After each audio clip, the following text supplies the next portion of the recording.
What's good, guys? James Hill, founder and CEO of Black Millionaires. This is going to be kind of a tough video because this is something my family is actively going through at the moment. And no matter the amount of access that I have, no matter the amount of resources that I have, no matter the amount of information that I have, this is something that still plagues black families to this day. And it plagues a lot of families, but particularly in our neighborhoods, because even when we get a level of access, it's still not the entire family. So I'm reading off an article from the Baltimore Banner, and it's about a black family in Baltimore who owned a home for 6 decades. We're talking about 60 years, and lost this home, this asset, over an $888 tax bill. So let's go through it, and I'm going to kind of break down some of the mistakes that were made and use this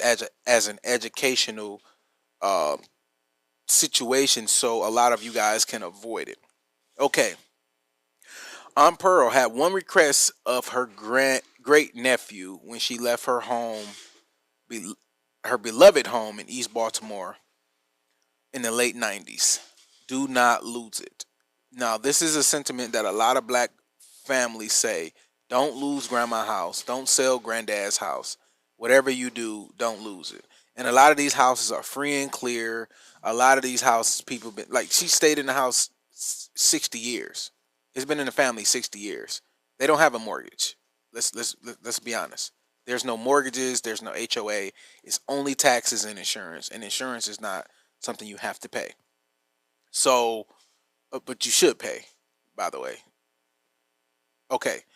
Carlos Harris has done his best ever since to make good on that promise that grandma left them the home.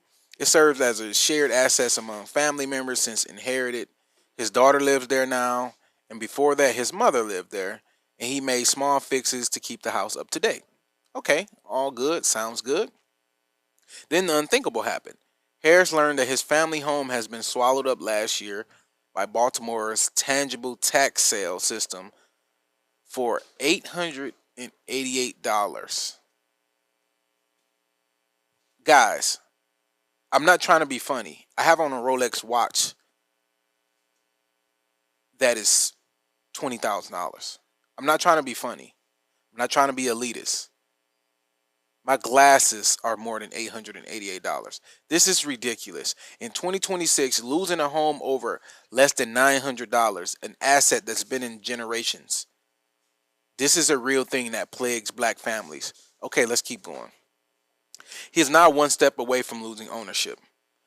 An investor purchased the debt during the 2024 tax sale, and after Harris failed to buy it back with fees and interest, the investor moved and foreclosed on it. Okay, so let's break this down, because a lot of times when you guys hear things like this, you don't understand the process. So I'm gonna kind of break it down, give you the process of what's going on.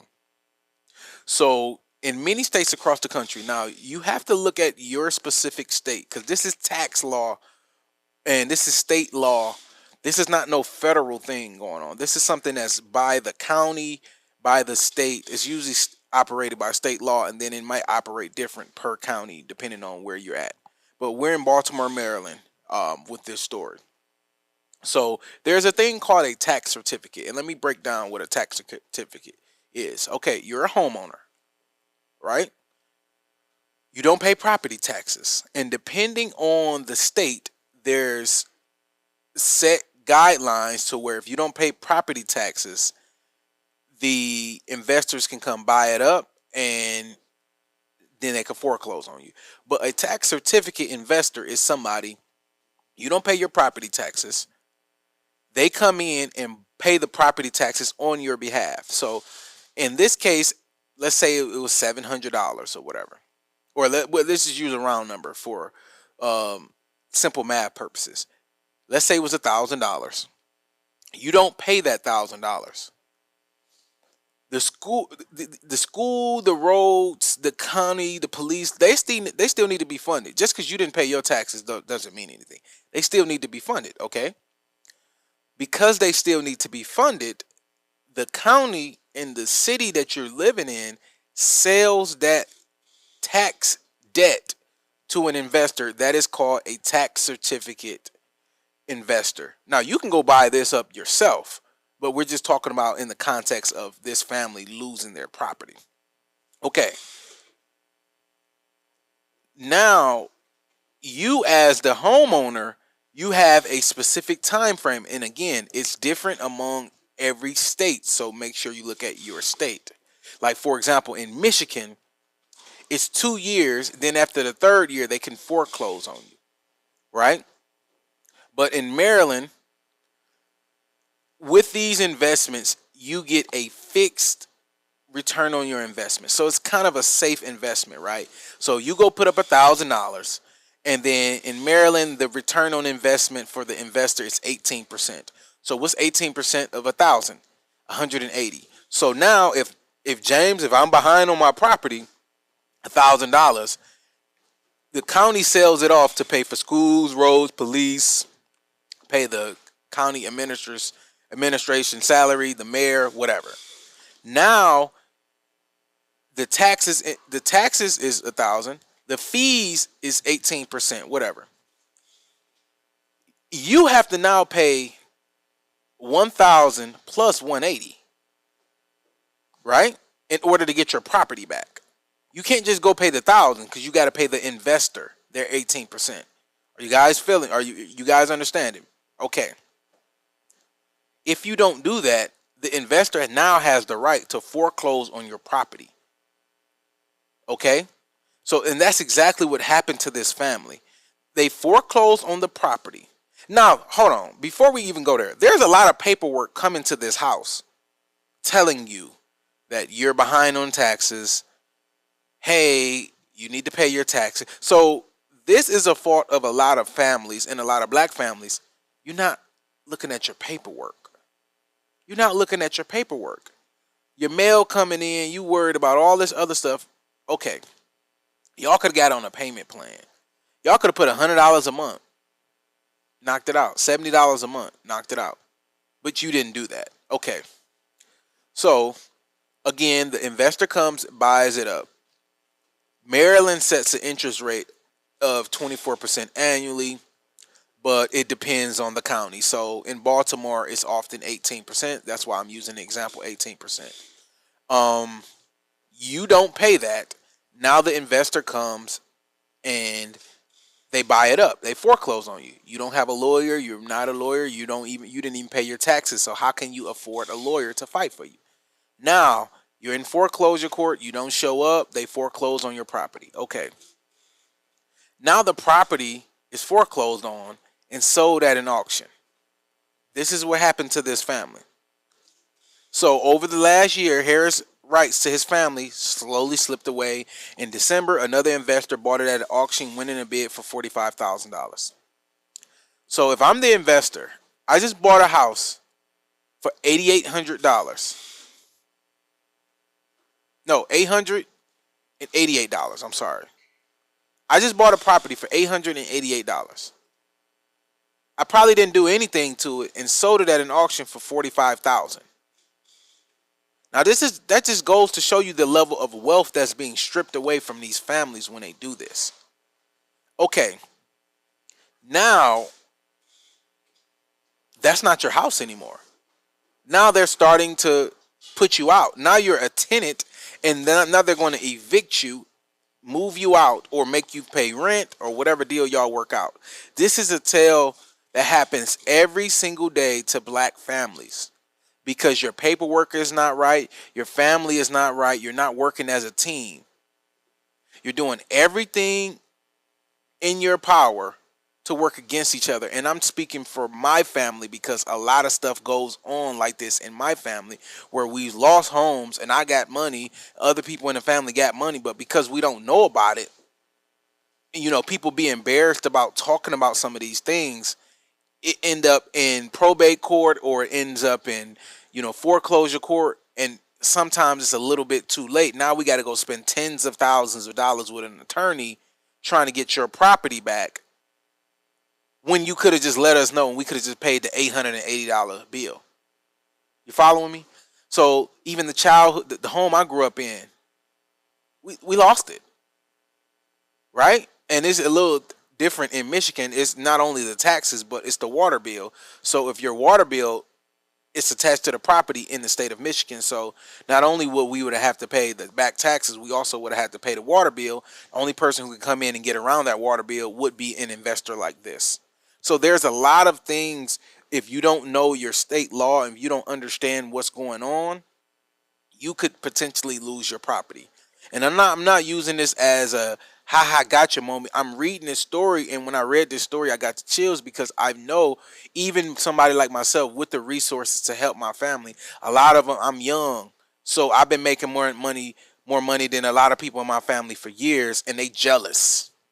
They don't want to, like, they're older and they don't want to embrace me as somebody who could help out. So they kind of push me to the side. I'm still the little homie to them, even though I'm 32 now. But I've been making money since I was 23, 24. I've been making six figures since I was 23. So it's not like I've been a little dog. No. As soon as I got out of college, I was a banker. I was a mortgage banker at Rocket, which is Quicken Loans. So I've been making good money, 20,000 a month, right? I've been making good money. They still don't want to hear it because I'm the young dog. In the black community, it's so big on respect your elders, right? Listen to the people. We give age credibility and not expertise credibility, and that's a big issue with situations like this. All right, it's an all too common occurrence in Baltimore where last month city leaders agreed to pause a federal lawsuit that challenged Baltimore tax sale as unconstitutional in exchange for payment plans for homeowners caught in a web of more generous payouts for those whose homes are sold unnecessarily. Baltimore tax system has long been criticized for its treatment of low-income homeowners. A 2023 Banner investigation, Baltimore Banner, found that liens about 41,000 property were sold at a tax sale since 2016, mostly in predominantly black neighborhoods. Not only do they know your family doesn't work together, not only does these investors know your family fight over $800 and lose property, they also know you don't have your paperwork together. So it's three, four things fighting against each other. You and your family fighting against each other. Y'all not prioritizing the property taxes. Y'all not prioritizing the paperwork, and you are not prioritizing communication, because everybody in the family can put up $30, $40 and sell dinners to make $888. But this is, again, a tale that happens too common in black families. And I'm not making this video to seem like I'm doing better than somebody or I know all the rules. What I'm saying is I'm going through this personally. My family is going through this personally. People I know is going through this personally. They're losing properties. And I always try to tell you guys, wealth is stolen. When you don't have your paperwork together, wealth is stolen.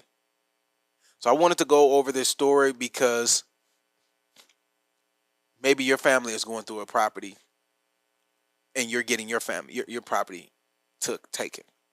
And now you can't fight lawyer fees and you don't have no explanation. You don't have nothing going on. And you don't have no communication going on with your family. You don't have no savings plan, and you're losing assets. See, a lot of times wealth is not always about making money and starting an LLC, starting a business. A lot of y'all think wealth is about starting a business and investing and doing all. A lot of wealth is about preservation. Your family fought in the 60s to get this property. They paid it off in the 90s. It's the early 2000s. You inherited. And now it's 2024, 2025, 2026. You losing it. You could have easily became a millionaire simply by inheriting the elders' properties and just up and keeping them up. A lot of these neighborhoods are being gentrified, but that's only bad if you don't have your paperwork right. That's only bad if you don't have your business right. That's only bad if you don't have your money right. So gentrification is not a bad word. Gentrification is a neutral word. It's good when it happens and you own the property, your paperwork is tied, the taxes are paid, and your property value goes up. It's bad when your communication with your family is off, your paperwork isn't right, your money isn't right, and you're a victim of these investors that come in and, like we said, prey on the black community. So I want you guys to leave comments, share your story. I'm definitely sharing mine because, like I said, the property that I grew up in, gone. It's not in our ownership no more. It wasn't a fault of mine. I learned about it too late. Gone.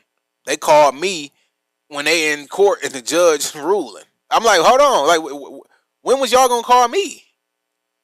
The judge ruled on this already. Now everybody want to call me. It's too late. Now I gotta go get an appeals attorney and all this. I might as well build y'all a house from scratch. But I want you guys to share your experience with properties in your family down below.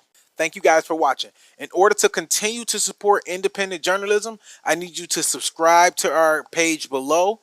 And also, if you want the full podcast and more exclusive content, make sure you subscribe to the Patreon. Link is in the description.